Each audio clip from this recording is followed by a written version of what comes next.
अस्सलामुअलैकुम। उम्मीद है तो सब ठीक ठाक खैर खैरियत से होंदो।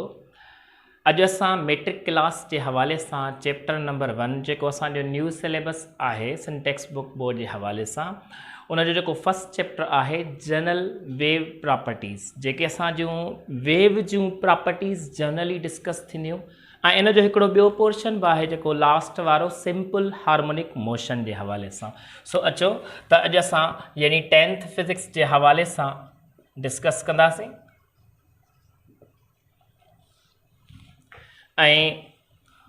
चैप्टर नंबर 1 असांजो थींदो जनरल वेव प्रॉपर्टीज़ इन में ॿियो बि असांजो पोर्शन है सिंपल हार्मोनिक मोशन के हवाले से। सो गालियूं आहिनि सिंपली सफ़ा यानी कि ईज़ीली आहिनि उनके समझण जे लाइ असांखे थोड़ो संजीदगी कंसंट्रेशन खपे। सो आसान को मसलो ही ना है। पहिरियां असां वेव के डिस्क्राइब था कयूं। What is wave? वेव आहे छा त चवंदासीं त ही हिकु अहिड़ो कैरियर ऑफ एनर्जी आहे। माना वेव जेको आहे उहो एनर्जी के ट्रांसफर कराइण वारो कैरियर आहे। इएं खणी चऊं त वेव एक डिस्टर्बेंस आहे। ठीक आहे। वो डिस्टर्बेंस जेको आहे उहो वाइब्रेशन पैदा कंदो आहे। कंहिंमें वाइब्रेशन पैदा कंदो? पार्टिकल्स में डिस्टर्बेंस थींदी, वाइब्रेशन पार्टिकल्स में थींदी उन खां पोइ वेव ट्रेवल कंदो। एक्चुअल में इहो वेव ट्रेवल जो मतलब आहे एनर्जी जो ट्रांसफर थियण। पोइ एनर्जी छा थींदी? ट्रांसफर। त चवंदासीं वेव हिकिड़ो अहिड़ो डिस्टर्बेंस आहे जेका ट्रेवल थींदी आहे from one place to another, from one position to next position. लेकिन हिन में हिकिड़ी ॿी ॻाल्हि कई वेंदी आहे त वेव जॾहिं ट्रांसफर थींदो आहे त विदाउट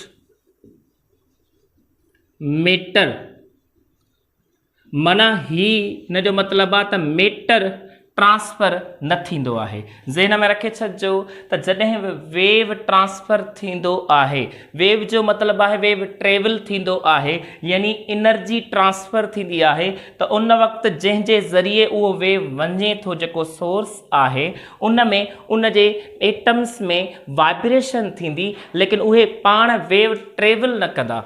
अगेन उहे पाण जेके पार्टिकल्स आहिनि उहे ट्रेवल न कंदा। सो ये शयूं आहिनि समझो। अगेन त वेव जे हवाले सां जेका ॻाल्हि आहे, हाणे हिते हिकिड़ो सेंस आहे एनर्जी जो ट्रांसफर थियणु। एनर्जी जो ट्रांसफर थियणु ॿिनि तरीक़नि सां थींदो आहे। हिकिड़ो विद मेटर,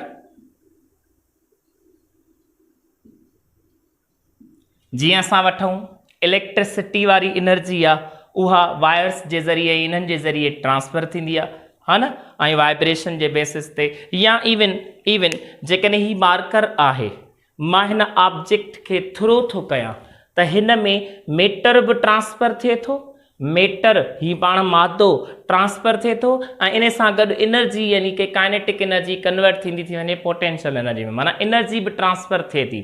पॉइंट इहा वा कुछ केसिस अहिड़ा हूंदा आहिनि जंहिंमें पाण मेटर सां गॾु एनर्जी ट्रांसफर थींदी वेंदी आहे। ठीकु आहे।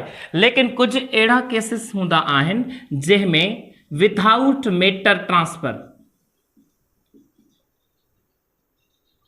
मेटर ट्रांसफर न थींदो, एनर्जी ट्रांसफर थी वेंदी। कीअं? ऐं जॾहिं बि इहो केस अचे त हमेशा वेव जे ज़रिए ईअं थी सघे थो त जॾहिं बि मेटर ट्रांसफर न थींदो आहे त पोइ वेव मोशन जे ज़रिए, ज़हन में रखे छॾिजो, वेव मोशन जे ज़रिए एनर्जी छा थींदी आहे? ट्रांसफर। कॾहिं? जॾहिं मेटर ट्रांसफर न थिए। हाणे जेकॾहिं असां आम ज़िंदगी में ॿिया मोशन वठूं, जीअं लीनियर मोशन वठंदासीं, मां जेकॾहिं मूव कयां थो त मां मोशन कयां थो लीनियर, मां हिकु मेटर आहियां। ऐं एनर्जी बि मूं वारी जेकी आहे उहा ट्रांसफर थिए थी मूं सां गॾु। ठीकु आहे, जेकॾहिं असां सर्कुलर मोशन रोटेशनल मोशन में वठूं त खोड़ सारा पार्टिकल मैटर जा हिस्सा आहिनि जेके यानी कि मोशन कंदा आहिनि, मोशन सां गॾु यानी उहे पाण मैटर ट्रांसफर थींदा आहिनि ऐं उन सां गॾु एनर्जी ट्रांसफर थींदी आहे। प्रोजेक्टाइल मोशन खे ॾिसो, करंट वारे मोशन में उन में मैटर ट्रांसफर थींदो आहे, एनर्जी ट्रांसफर थींदी आहे, लेकिन जॾहिं मैटर ट्रांसफर न थिए ऐं सिर्फ़ु एनर्जी ट्रांसफर थिए त उन जे लाइ असांखे वेव मोशन जो कॉन्सेप्ट ईंदो आहे, वेव मोशन जो। त ज़हन में रखे छॾिजो त वेव छा आहे, हिकिड़ो कैरियर ऑफ एनर्जी आहे जंहिंजे ज़रिए एनर्जी ट्रांसफर थींदी आहे without actual motion of particle चवंदा आहियूं या विदाउट मैटर चवंदा आहियूं। त इहो सेंस अथव वेव जे हवाले सां। ठीकु आहे, हाणे वेव खे रिप्रेज़ेंट करण जे लाइ खोड़ सारा केसिस आहिनि, टाइप्स आहिनि।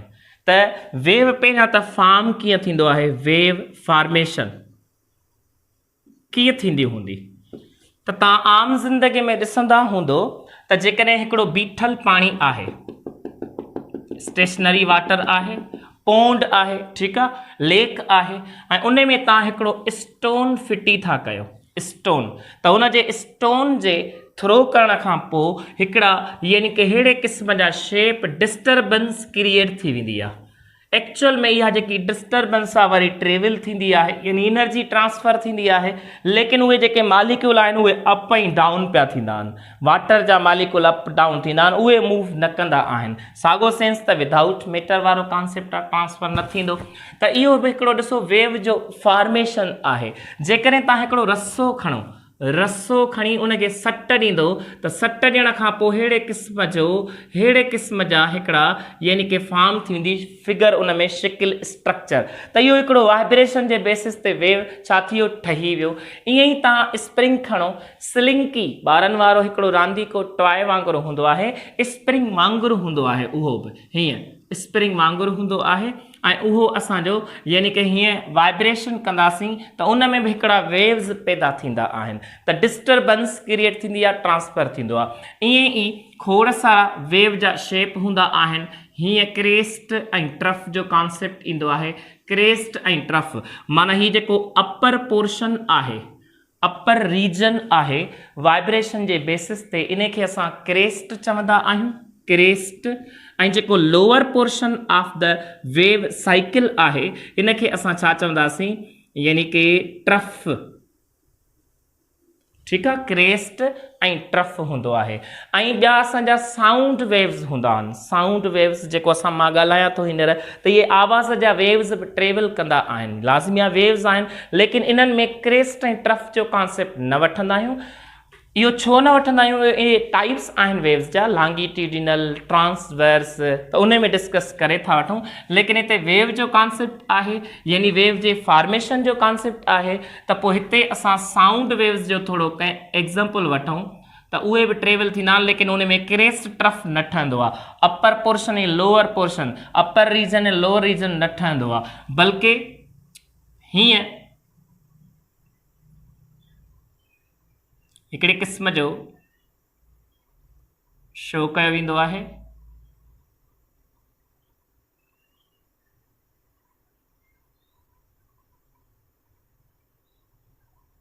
अहिड़े क़िस्म जो माना थींदो छा आहे, जॾहिं आवाज़ जा वेव्स पैदा थींदा आहिनि त वाइब्रेशन थींदी, लाज़मिया डिस्टर्बेंस थींदी हूंदी, क्रिएट थी हूंदी, त compression rarefaction, compression rarefaction, compression rarefaction. त इन बेसिस ते जॾहिं रीजन में जेके पार्टिकल्स वाइब्रेट कंदा आहिनि, जंहिं रीजन में उते उन्हनि जो क्राउड वधी वञे, क्राउड ॾिसो हिते वधीक क्राउड थो लॻे, त इते असां इन खे चवंदासीं इहो कंप्रेस थी वियो आहे, इन में कंप्रेशन अची वियो आहे। ठीकु आहे, माना उनजो रीजन नंढो थी वियो आहे, शार्टर थी वियो आहे। ठीकु आहे, ऐं जॾहिं असां रेयरफेक्शन वठंदासीं त जंहिं रीजन में उहे पार्टिकल्स जेके वाइब्रेट कनि था उहे उन्हनि जो क्राउड घटि थी वञे, माना उहे छा थी वञनि, हल्का थी वञनि, यानी कि त पोइ उन्हनि जे विच में जेको डिस्टेंस आहे उहो वधीक थी वेंदो, त इन खे चइबो आहे रेयरफेक्शन। त कंप्रेशन रेयरफेक्शन जो सेंस हूंदो आहे। त इहो हिकिड़ो कॉन्सेप्ट आहे वेव जे हवाले सां, त तव्हांखे अचणु घुरिजे। त एक्चुअल में वेव जेको हूंदो आहे उन जो मक़सदु छा आहे। त हाणे ज़हन में रखे छॾिजो त आम ज़िंदगीअ में जेके ॿिया मोशन वठंदा आहियूं उन्हनि में एनर्जी ट्रांसफर थींदी आहे by the help of matter, ठीकु आहे। पर जॾहिं असां वेव जो केस वठंदासीं पोइ कहिड़े बि क़िस्म जा वेव्स हुजनि, वेव जी नेचर चेंज थी सघे थी, पर वेव जो जेको मैकेनिज़म आहे एनर्जी खे ट्रांसफर करण वारो उहो सभिनी वेव्स जे लाइ सेम हूंदो आहे, चाहे उहे लाइट वारा वेव्स हुजनि, चाहे साउंड वारा वेव्स हुजनि, चाहे पार्टिकल्स जे मोशन वारा वेव्स हुजनि जिन खे असां मैटर वेव्स चवंदा आहियूं। त इहो हिकिड़ो सेंस आहे तव्हांखे अचणु घुरिजे। सो ही शयूं आहिनि जेसि ताईं नोट कयो त असां अॻियां वेव जा टाइप्स पढ़ी वठूं। शाबाश जी, अचो त हाणे असां डिस्कस कयूं टाइप्स ऑफ वेव जे हवाले सां। टाइप्स ऑफ वेव्स में असां जेके जनरल केस में वठंदा आहियूं उहे 3 टाइप्स वेव्स जा हूंदा आहिनि। हिकिड़ो हूंदो आहे मैकेनिकल वेव ऐं ॿियो हूंदो आहे इलेक्ट्रोमैग्नेटिक वेव ऐं टियों हूंदो आहे मैटर वेव। हाणे मैकेनिकल वेव छा हूंदो आहे त ही उहे जेकॾहिं असां प्लूरल में वेव्स वठूं त ही उहे वेव्स हूंदा आहिनि जिन खे लाज़मी आहे प्रोपगेट थियण जे लाइ, ट्रेवल थियण जे लाइ, ट्रांसफर थियण जे लाइ मीडियम रिक्वायर हुजे। सिंपली उहे वेव्स जिन खे ट्रेवल करण जे लाइ, ट्रांसफर थियण जे लाइ, यानी कि ईअं खणी चऊं डिस्टर्बेंस क्रिएट थियण जे लाइ, यानी ट्रेवल करण जे लाइ, प्रोपगेट थियण जे लाइ छा खपे, हिकिड़ो मीडियम खपे, यानी मीडियम जे सहारे जी ज़रूरत पवंदी अथनि। अञा सिंपली चऊं त जेके पार्टिकल ऑसिलेट कंदा आहिनि कंहिंजा बि ऐं उहे ऑसिलेट कनि था जेकॾहिं त पोइ उन में हिकिड़ी वाइब्रेशन पैदा थिए थी। त वाइब्रेशन यानी कि वेव्स पैदा थियनि था उहे कंहिंजे करे, कंहिं मीडियम जे पार्टिकल्स जे करे। जीअं मीडियम जो एग्ज़ाम्पल कीअं वठूं, एयर आहे, वाटर आहे, ठीकु आहे। त इहो हिकिड़ो मिड़ई एग्ज़ाम्पल आहे त इहो मीडियम आहिनि। माना जीअं आवाज़ जा वेव्स आहिनि उन्हनि खे ट्रांसफर थियण जे लाइ मीडियम जी ज़रूरत पवंदी ई पवंदी आहे। त ज़हन में रखे छॾिजो त ही मैकेनिकल वेव्स उहे वेव्स आहिनि जिन खे ट्रांसफर थियण जे लाइ हिकु मीडियम जी, हिकु सहारे जी, हिकु सवारीअ जी ज़रूरत पवंदी आहे। त उनखे चइबो आहे मैकेनिकल वेव। छा चइबो आहे? Mechanical wave. जीअं असां बेस्ट एग्ज़ाम्पल वठंदा आहियूं साउंड वेव्स, वाटर वेव्स ऐं असां स्ट्रिंग या स्प्रिंग या स्लिंकी जे बेसिस ते असां ॻाल्हाईंदा आहियूं। त अहिड़े क़िस्म जे वेव्स खे मीडियम जी ज़रूरत पवंदी आहे। त मिसाल साउंड वेव्स जे हवाले सां वठूं त जेकॾहिं तव्हां आम ज़िंदगी में ई वठो त जॾहिं तव्हां कंहिं कार में हुजो, कार जा शीशा बंदि हुजनि ऐं अंदरां को ॻाल्हाईंदो आहे त उन वक़्तु आवाज़ जा वेव्स असां ताईं एतिरा न पहुची सघंदा आहिनि, छो जो जेको हवा जो फ्लो आहे उन वक़्तु उहो डिस्कनेक्ट थींदो आहे कार जे ॿाहिरि जे बेसिस ते, ठीकु आहे। त अंदरि उहे हवा जा माना पार्टिकल्स जेके हूंदा एयर जा उहे वाइब्रेट न करे सघंदा आहिनि या इवन खणी चऊं त उन ट्रांसफर न थींदा। त पोइ उन जे ज़रिए आवाज़ जा वेव्स पैदा बि थींदा हूंदा लेकिन उते स्टेशनरी थींदा वेंदा हूंदा, छो? बिकॉज़ उते मीडियम न आहे। जीअं असांजे स्पेस में खोड़ सारा धमाका थींदा आहिनि, एक्सप्लोजन्स थींदा आहिनि, लेकिन असां ताईं आवाज़ उहे नथा पहुचनि, छो? छो जो असांजे सन ऐं अर्थ जे विच में जेको एटमॉस्फेयर आहे उन जे विच ते हिकिड़ो वैक्यूम आहे, खलाव आहे, जिथे को बि मीडियम न आहे। त उते आवाज़ जा वेव्स असां ताईं तॾहिं पहुचंदा जॾहिं को मीडियम हुजे। हा, पुराणे ज़माने में त हिकिड़ी थ्योरी हुई त हिकिड़ो मीडियम हूंदो हो जेको ईथर जे नाले सां सुञातो वेंदो हो, त पोइ उन जे ज़रिए लाइट जा वेव्स माना जेके वेव्स हूंदा आहिनि उहे अची सघंदा आहिनि। लेकिन जॾहिं साइंसदाननि अञा वधीक तहक़ीक़ कई त ईथर जो को वजूद न रहियो, ठीकु आहे। त इहो हिकिड़ो सेंस आहे त आवाज़ जा वेव्स असां ताईं नथा पहुचनि, इन जो मतिलबु आहे त आवाज़ जे वेव्स खे छाजी ज़रूरत थी पवे, यानी कि मीडियम जी ज़रूरत थी पए, हवा जी या कंहिं ॿिए शइ जी। त ईअं वाटर जा वेव्स आहिनि, उन्हनि जे लाइ बि लाज़मी आहे मालिक्यूल वाटर जा खपनि, तॾहिं त उहे लहरूं यानी कि असांखे शो थींदियूं। त इहो हिकिड़ो कॉन्सेप्ट आहे मैकेनिकल वेव्स जो। ठीकु आहे, हाणे असां इलेक्ट्रोमैग्नेटिक वेव्स जो कॉन्सेप्ट था वठूं। दोस वेव्स which are या which does not या do not require any medium for propagation। के वेव्स खे ट्रांसफर थियण जे लाइ उहे वेव्स हूंदा आहिनि जिन खे मीडियम जी ज़रूरत न पवंदी आहे। हीअ कंहिंजे करे पोइ पैदा थींदा आहिनि, they produce due to change in electric field and magnetic field. हीअ असांजी इलेक्ट्रिक फील्ड आहे ऐं हीअ असांजी मैग्नेटिक फील्ड आहे। त इहो हिकिड़ो सेंस हूंदो आहे त ही उहे वेव्स आहिनि जिन में असां इलेक्ट्रिक फील्ड, हिकु चार्ज जी फील्ड हूंदी आहे जेको रेस्ट में हूंदो आहे, उन जी फील्ड छा थींदी आहे, चेंज थींदी with respect to magnetic field, या मैग्नेटिक फील्ड खे चेंज कराइबो आहे त with respect to electric field. उन वक़्तु जेके वेव्स पैदा थींदा आहिनि उन्हनि जो नालो ई ॾिसो रखियो वियो आहे इलेक्ट्रोमैग्नेटिक वेव्स।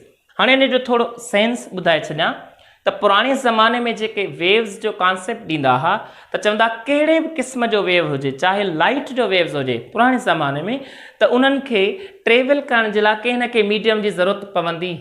त लाइट वेव्स जे बेसिस ते जॾहिं कॉन्सेप्ट ॾिनो हाइजन जी थ्योरी आहे वेव थ्योरी जे बेसिस ते, त उन कॉन्सेप्ट ॾिनो त हिकु मीडियम आहे ईथर जे नाले सां, उहो अचे थो ऐं उन जे ज़रिए ईथर जो नालो इन जे करे पियो त हू हिकु अननोन हाइपोथेटिकल मीडियम हो जंहिंखे असां नथा ॾिसी सघूं, ऐं जेको लाइट जेकी आहे उहा उन ईथर मीडियम जे ज़रिए अचे थी। पर जॾहिं यानी माइकलसन मोरले जो कॉन्सेप्ट आयो, उन यानी कि हिन हिकु इंस्ट्रूमेंट जे हवाले सां हुन एक्सपेरिमेंट कया या कयो त उन्हनि छा ॾिठो त जेकी लाइट ट्रेवल करे थी कंहिं न कंहिं मीडियम जे सहारे करे ई कोन थी, माना को बि मीडियम उते नाहे, त ईथर जो को वजूद नाहे। पोइ उन खां पोइ मैक्सवेल नाले हिकिड़ो साइंटिस्ट आयो, उन असांखे इलेक्ट्रोमैग्नेटिक वेव्स जो कॉन्सेप्ट ॾिनो। इलेक्ट्रोमैग्नेटिक वेव्स जो थोरो सेंस वठी वञो, तव्हां ही ॾिसजो ही ड्राइंग थोरो। त इलेक्ट्रोमैग्नेटिक वेव्स जो सेंस कीअं आयो त हिकु चार्ज पार्टिकल कंसीडर कयो वियो या चार्ज बॉडी कंसीडर कई वेंदी आहे। चार्ज्ड बॉडी छा हूंदी आहे या चार्ज छा हूंदी आहे त सिंपल चवंदासीं चार्ज हिकु अहिड़ी यानी कि असां चवंदासीं प्रॉपर्टी आहे कंहिं बि मैटर जी कंहिं बि मटीरियल जी जेका अट्रैक्ट या रिपेल कराईंदी आहे। ठीकु आहे, अट्रैक्ट और रिपेल कराईंदी आहे। त चार्ज कंहिं बि पार्टिकल कंहिं बि बॉडी वटि थी सघे थी। हाणे ही चार्ज आहे, असां चार्ज कीअं थियो हूंदो, असांखे ख़बर आहे कंहिं का बि बॉडी इलेक्ट्रिकली न्यूट्रल हूंदी आहे, न्यूट्रल हूंदी आहे। ऐं न्यूट्रल कॾहिं हूंदी आहे जंहिंजा इलेक्ट्रॉन बराबरि हुजनि प्रोटॉन जे, माना नई इलेक्ट्रॉन रिमूव थियो हुजे, नई इलेक्ट्रॉन एड थियो हुजे। पर जेकॾहिं इलेक्ट्रॉन रिमूव थी वियो आहे, इलेक्ट्रॉन जेकॾहिं रिमूव थी वियो आहे या एड थी वियो आहे, त उहा बॉडी छा सॾाईंदी, उहा बॉडी चार्ज सॾाईंदी आहे। त असां कंहिं न कंहिं सोर्स जे ज़रिए, वोल्टेज जे ज़रिए, पावर सप्लाई जे ज़रिए, बैटरी वग़ैरह जे ज़रिए असां कंहिं बॉडी खे चार्ज था कयूं, मिसाल। ठीकु आहे, त हाणे चार्ज करे छॾियोसीं। चार्ज थियण सां उहो चार्ज मूव नथो थिए, छो जो जॾहिं बि वोल्टेज केॾो बि हुजे पर वोल्टेज यानी पोटेंशियल में डिफरेंस न हूंदो, माना हायर टू लोअर लेवल न हूंदी, हायर टू लोअर लेवल न हूंदी, त का बि शइ फ्लो न कंदी। ठीकु आहे। जेकॾहिं ही हायर टू लोअर लेवल आहे त फ्लो थींदो, जीअं असांजे घरनि में टैंक हूंदो आहे, ठीकु आहे, त पोइ पाणी जी टूटी हलाईंदा आहियूं त पाणी पाणे पाइप जे ज़रिए वही ईंदो आहे। पहाड़नि तां पाणी किरंदो आहे हायर टू लोअर। अहिड़े ई तरीक़े सां असां जॾहिं करंट वठंदा आहियूं, हासिलु कंदा आहियूं इलेक्ट्रिक करंट, बिजली, ठीकु आहे, त उन बेसिस ते असांखे वोल्टेज में फ़र्क़ु यानी कि कराइणो पवंदो आहे। वोल्टेज यानी पोटेंशियल डिफरेंस करणो पवंदो आहे। त पोटेंशियल माना ताक़त पंहिंजे हिसाब सां। त असां चवंदासीं चार्ज जेको आहे, चार्ज जेको आहे उहो जेकॾहिं रेस्ट में आहे, रेस्ट में जेको मूव नथो करे, हिते पोटेंशियल सेम हूंदो, इन जे करे चार्ज रेस्ट में हूंदो, ठीकु आहे। त जॾहिं बि रेस्ट वारो चार्ज हुजे त उन वटि इलेक्ट्रिक फील्ड हूंदी अथव। छा हूंदी आहे? Electric field. ज़हन नशीन करे छॾिजो, ठीकु आहे। हाणे हिन चार्ज खे मूव थो करायां, यानी चार्ज पार्टिकल खे, जीअं वायर जे बेसिस ते कीअं चार्ज खे मूव कराईंदुसि, हिनखे मां बैटरी अप्लाई यानी सप्लाई कंदोमांसि, बैटरी ॾींदोमांसि, यानी कि वोल्टेज सप्लाई कंदोमांसि। वोल्टेज सप्लाई कीअं थींदो? लाज़मी आहे पोटेंशियल जो डिफरेंस हिकिड़ो क्रिएट थी वेंदो बैटरीअ या अहिड़े तरीक़े सां, ठीकु आहे, सेल जे ज़रिए। हाणे इहो चार्ज जेको रेस्ट में हूंदो हाणे मूव करणु शुरू कंदो, छो जो पोटेंशियल जो डिफरेंस क्रिएट थी वियो हूंदो। त ज़हन में रखिजो, जॾहिं बि मूविंग चार्ज हूंदो आहे, मूविंग चार्ज, त उन में ज़हन में रखे छॾिजो त जेकी फील्ड क्रिएट थींदी आहे उहा मैग्नेटिक फील्ड क्रिएट थींदी आहे। कंहिं छा? Magnetic field. छो मैग्नेटिक फील्ड? कीअं मैग्नेटिक फील्ड हिते थींदी आहे? त असां चवंदासीं जॾहिं को करंट हूंदो आहे, इलेक्ट्रिक करंट आहे, जे निशानीअ सां असां ज़ाहिर कंदा आहियूं, कंहिं वायर मां चार्जिस फ्लो करे ईंदा आहिनि, मूव करे ईंदा आहिनि, ठीकु आहे, त इहो हिकिड़ो इलेक्ट्रिक करंट यानी कि पैदा थींदो आहे। सपोज़ हिकु वायर हुजे, छो जो साइंटिस्ट खोड़ अहिड़नि एक्सपेरिमेंट कया बिजली ते ऐं मैग्नेटिज़म जे बेसिस ते, ठीकु आहे, त उते हिकिड़ो मैग्नेट वारो हिकिड़ो पार्ट पियो, जीअं मैग्नेटिक कंपास था चऊं असां, ठीकु आहे। त जेकॾहिं हिते करंट फ्लो पियो थो थिए, हेॾां मैग्नेट पियो आहे, त करंट जे फ्लो थियण सां यानी स्विच ऑन आहे, त हेॾे हीउ जेको मैग्नेटिक कंपास आहे इहो वाइब्रेट पियो कंदो आहे, वाइब्रेट, ठीकु आहे, ऐं वाइब्रेट कंदो आहे। त इन में साइंसदाननि सोचो करंट जो मैग्नेट सां कहिड़ो वास्तो। पोइ जेॾी महिल स्विच ऑफ पिया कनि त हिनखे कुझु कोन पियो थिए। त पॉइंट इहा हुआ हिते सम्झण जी त मैग्नेट जे बुनियाद ते माना मैग्नेटिक फील्ड यानी मैग्नेट वारियूं हेॾे प्रॉपर्टीज़ आहिनि, यानी करंट वारियूं जेके प्रॉपर्टीज़ आहिनि जेके बि उहे ई साॻियूं मैग्नेट में आहिनि। तॾहिं त हिक ॿिए सां पाण खे यानी कि छा था कनि, रिलेट था कनि मोशन जे बेसिस ते। त हिते असां इहा ॻाल्हि कंदासीं सिंपली त हिन यानी करंट यानी चार्ज जेको मूविंग आहे, मूविंग चार्ज, इन वटि साॻी प्रॉपर्टी आहे जेका मैग्नेट वटि आहे। तॾहिं त इन जे करे पोइ हिननि चयो त जेके बि चार्जिस हूंदा आहिनि मूविंग, उन्हनि वटि जेका फील्ड थींदी आहे उहा मैग्नेटिक फील्ड थींदी आहे। जीअं थोरी हिस्ट्री, अर्थ जी मैग्नेटिक फील्ड जो पहिरियां कॉन्सेप्ट हूंदो त अर्थ में हिकिड़ो मैग्नेटिक मटीरियल आहे, वॾी राड हुआ, उहा पोइ उन जे बेसिस ते मैग्नेटिक फील्ड अथसि, मैदान अथसि, वॾी कशिश थींदी आहे, यानी कि अट्रैक्शन थींदी आहे। पर बाद में इहे जॾहिं मॉडर्न डिस्कवरीज़ थियूं या मॉडर्न जेके थ्योरीज़ आयूं त उन जे बेसिस ते चयो वियो आहे त उन में को बि मैग्नेट न आहे, मैग्नेटिक का बि शइ न आहे। असल में जेका एनर्जी माहौल मां किथां बि अर्थ खे जेका दुनिया खे मिलंदी आहे उन जे ज़रिए उन जा जेके इलेक्ट्रॉन्स आहिनि उहे मूव करणु शुरू कंदा आहिनि, ठीकु आहे। पोइ जंहिंजे वजह सां उन में मैग्नेटिक फील्ड क्रिएट थींदी आहे। त इहो हिकिड़ो सेंस अथव। त अगेन वरी ॿुधी छॾियो, असां अचूं पिया त चार्ज रेस्ट में हूंदो त कहिड़ी फील्ड हूंदी? Electric field. ऐं जेकॾहिं चार्ज मूविंग आहे त कहिड़ी फील्ड हूंदी? Magnetic field. त हाणे इन करंट जे बेसिस ते, वोल्टेज जे बेसिस ते असां उन्हनि चार्जिस खे rest motion, rest motion, rest motion, त अहिड़े बेसिस ते माना इलेक्ट्रिक फील्ड चेंज थींदी त मैग्नेटिक फील्ड पैदा थींदी, मैग्नेटिक फील्ड चेंज थींदी त इलेक्ट्रिक फील्ड पैदा थींदी। इन्हनि ॿिन्ही जे चेंजिंग जे करे हिकिड़ा वेव्स पिया पैदा थियनि। त चार्ज जेको रेस्ट में हो ऐं उहो मूव करण सां electric field, magnetic field change पई थिए, पोइ उन वक़्तु हिकिड़ा वेव्स पिया पैदा थियनि। उन्हनि वेव्स खे हिननि नालो ॾिनो इलेक्ट्रोमैग्नेटिक वेव्स यानी जेके इलेक्ट्रिक फील्ड ऐं मैग्नेटिक फील्ड जे करे पैदा थियनि त इन खे हाणे हिते को बि मीडियम न आहे ज़हन में रखिजो ऐं ज़हन में रखिजो त इलेक्ट्रिक फील्ड मैग्नेटिक फील्ड पाण में न्यूट्रल थी वेंदियूं आहिनि जेका एनर्जी उन्हनि वटि आहे ठीकु आहे त उहा यानी कि साॻी जेकी बिजलीअ वारी एनर्जी या कहिड़ी बि अप्लाई था कयूं त उहा त ट्रांसफर थियणी आहे न माना एनर्जी जो कंज़र्वेशन थियणो आहे एनर्जी साॻी रहणी आहे त जेका एनर्जी अप्लाई था कयूं त के ॿिए फॉर्म में कन्वर्ट थियणी आहे ज़रूरी कन्वर्ट थियणी आहे त इन यानी कि इलेक्ट्रोमैग्नेटिक वेव्स जे फॉर्म में उहा एनर्जी अची वेंदी आहे के यानी कंहिंजे करे उहे वेव्स पैदा थिया इलेक्ट्रिक फील्ड ऐं मैग्नेटिक फील्ड जे चेंज थियण सां सो इहो ॻाल्हियूं आहिनि वरी रिपीट करे तव्हां यानी कि ॾिसजो त इलेक्ट्रिक फील्ड कीअं पैदा थींदी आहे मैग्नेटिक फील्ड कीअं पैदा थींदी आहे ऐं ॿिन्ही जे वेरिएशन सां चेंजिंग सां हिकिड़ा वेव्स पैदा थींदा आहिनि they are called electromagnetic waves ऐं इलेक्ट्रोमैग्नेटिक वेव्स जी जेका स्पीड हूंदी आहे स्पीड ज़हन में रखिजो उहे साॻी स्पीड ऑफ लाइट वारी हूंदी आहे अप्रोक्सीमेटली छो जो जेको मैक्सवेल साइंटिस्ट हुयो उन हिन फार्मूले सां C is equal to the 1/√में म्यू नॉट एप्सिलॉन नॉट इहो हिकिड़ो फार्मूलो आहे इन जे ज़रिए C is for speed of light C निशानी हूंदी आहे कंहिंजी स्पीड ऑफ लाइट जे लाइ 1/√में म्यू नॉट एप्सिलॉन नॉट हूंदी आहे mu naught for magnetic field epsilon not for electric field J basis ते हूंदो आहे माना हिन खे चइबो आहे परमीएबिलिटी ऐं जेकी एप्सिलॉन वारी निशानी आहे इन खे चइबो आहे permittivity for electric field and permeability for magnetic field हूंदी आहे त हिन मां ई सेम कॉन्सेप्ट आयो इलेक्ट्रोमैग्नेटिक वेव्स प्रोड्यूस कराया विया यानी कि उन्हनि जो कॉन्सेप्ट ॾिनो वियो त ज़हन में रखी छॾिजो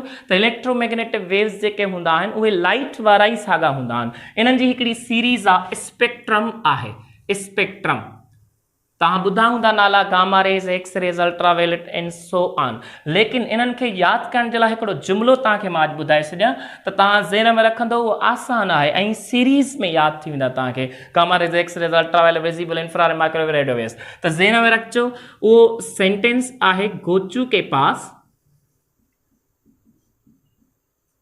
एक विम बार था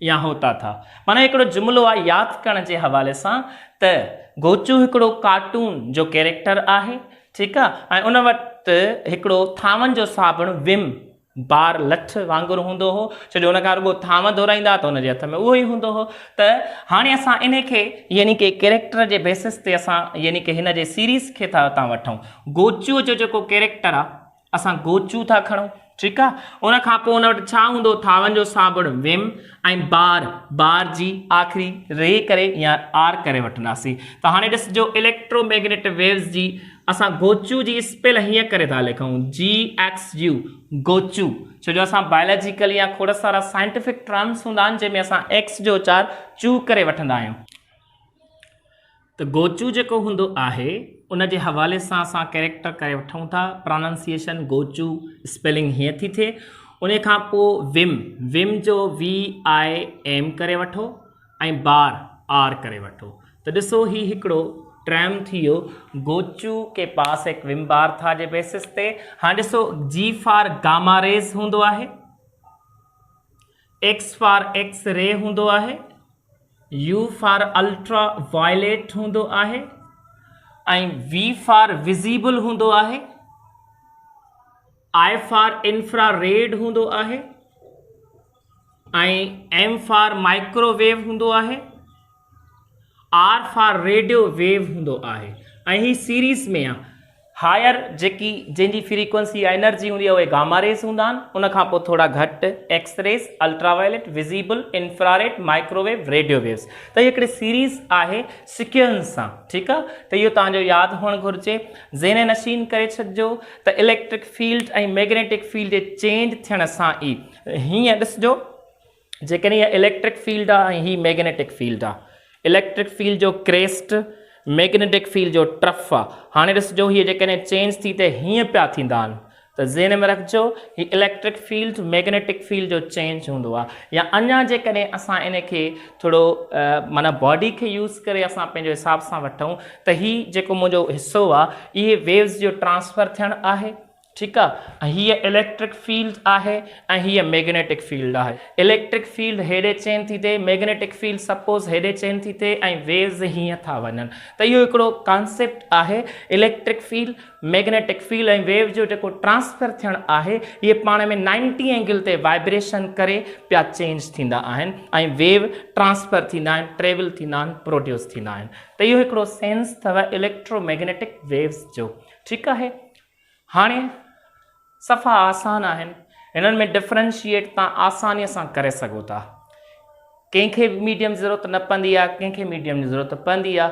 कहिड़ा वेव्स जा एग्ज़ाम्पल आहिनि, कीअं ट्रांसफर थींदा आहिनि, जेको मैकेनिकल वेव्स आहिनि उन्हनि जा एग्ज़ाम्पल्स कहिड़ा आहिनि ऐं हिन जा एग्ज़ाम्पल कहिड़ा आहिनि। त इहो हिकिड़ो सेंस अथव, इन्हनि जो तव्हां डिफरेंशिएट करे सघो था। ऐं बुक में बि टेबल ठहियल अथव त हुन में आसानीअ सां लिखिया पिया आहिनि। ठीकु आहे।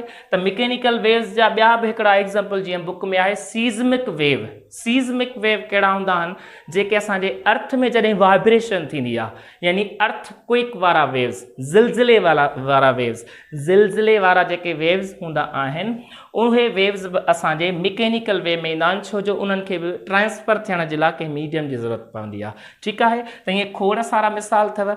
मेटर वेव्स कहिड़ा हूंदा आहिनि, त हाणे ॾिसो मेटर वेव जो थोरो कॉन्सेप्ट पढ़ी वठूं।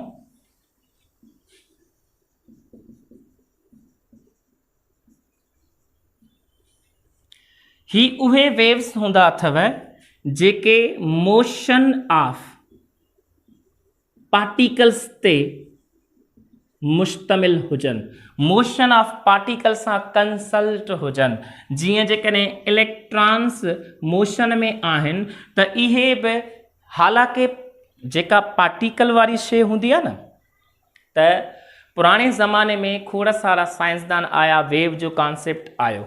ठीकु आहे। त जीअं लाइट हिकु वेव आहे, लेकिन उन में खोड़ सारनि एक्सपेरिमेंट्स मां इहो साबित थियो त लाइट पार्टिकल वांगुरु बि बिहेव कंदी आहे। जीअं फोटो इलेक्ट्रिक इफेक्ट आयो, कॉम्पटन इफेक्ट आयो, न्यूटन जी कार्पस्क्यूलर थ्योरी आहे, इन्हनि मां साबित थींदो आहे त रोशनी जेकी आहे उहा पार्टिकल वांगुरु हूंदी आहे, वेव वांगुरु न हूंदी आहे। ठीकु आहे। हू उन्हनि ईअं चयो, लेकिन ईअं न आहे त रुगो असल में रोशनी ॿई ड्यूअल नेचर थी रखे। ठीकु आहे। त पॉइंट इहा आहे त जेका असुल वेव आहे लेकिन उनजी नेचर पार्टिकल वारी बि साबित कई वई।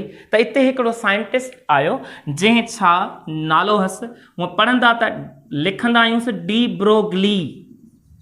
ब्रोगली लिखंदा आहियूंसि, लेकिन हिन जो नालो प्रोनाउंसिएशन में पढ़िबो डी ब्रॉय। ठीकु आहे। त हाणे हिन जेको डी ब्रॉय साइंटिस्ट हुयो, इन चयो जेकॾहिं हिकु वेव वारी शइ, रोशनी वेव आहे, उहा पार्टिकल जी नेचर थी रखे, त हिन वाइस वर्सा ॿुधायो, रिवर्स ॿुधायो त हिकिड़ो पार्टिकल जेको मेटर वारी शइ हूंदी उहो वेव नेचर रखे सघे थो। मिसाल ॻाल्हि जेकॾहिं इलेक्ट्रॉन आहे, असां इलेक्ट्रॉन छा चवंदा आहियूं त सर्कुलर मोशन में रिवॉल्व कंदो आहे सिधो सां, जीअं पार्टिकल कंदो आहे।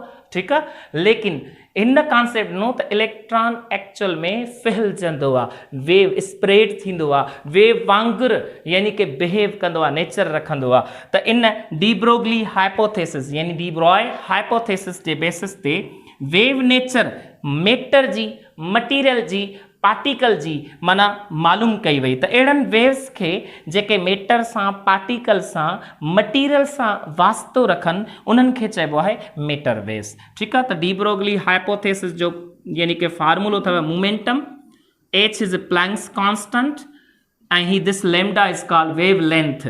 ठीकु आहे। त हिन वेव नेचर खे फाइंड करण जे लाइ प्लैंक्स कांस्टेंट के मोमेंटम सां यानी मास इंटू वेलासिटी सां, हाणे ॾिसो वेव लेंथ यानी वेव नेचर मालूम करण जे लाइ पार्टिकल ऐं वेवलेंथ जे विच में रिलेशन जेको आहे उहो असांजो इनवर्स आहे। जेकॾहिं जेतिरो नंढड़ो पार्टिकल हूंदो ओतिरी वेव नेचर घणी ज़ाहिर थींदी। जेकॾहिं मुंहिंजो मास वधीक हुआ, लेकिन मां जेकॾहिं तेज़ भॼां, गाड़ी में हुजां, इवन के यानी कि रॉकेट में चाहे मूव छो न कयां, त लेकिन मुंहिंजी वेव नेचर एतिरी ज़ाहिर कोन थींदी। यस, छो जो मुंहिंजो मास वधीक हुआ। पर जेकॾहिं असां इलेक्ट्रॉन खे सफ़ा के इंस्ट्रूमेंट सां ॾिसूं ऐं उते असां ऑब्ज़र्व कयूं त इलेक्ट्रॉन जी जेकी नेचर असांखे ज़ाहिर थींदी आहे उहा वेव नेचर ज़ाहिर थींदी आहे। त इहो हिकिड़ो कॉन्सेप्ट अथव मेटर वेव्स जो। ठीकु आहे। त ही तव्हांजा टाइप्स आहिनि, इन्हनि ते प्रैक्टिस कयो, गौर कयो। यानी कि पोइ इनशाला अॻियां वरी असां डिस्कस करे था वठूं अदर जेके प्रॉपर्टीज़ आहिनि वेव जे हवाले सां। वेव जो मोशन ट्रांसफर कीअं थो थिए विदाउट एक्चुअल मोशन पार्टिकल्स जे बेसिस ते, या विदाउट मैटर ट्रांसफर कीअं थो थिए, त हुनजा एग्जाम्पल जेके आहिनि उन्हनि ते डिस्कस था कयूं। शाबाश, थैंक यू।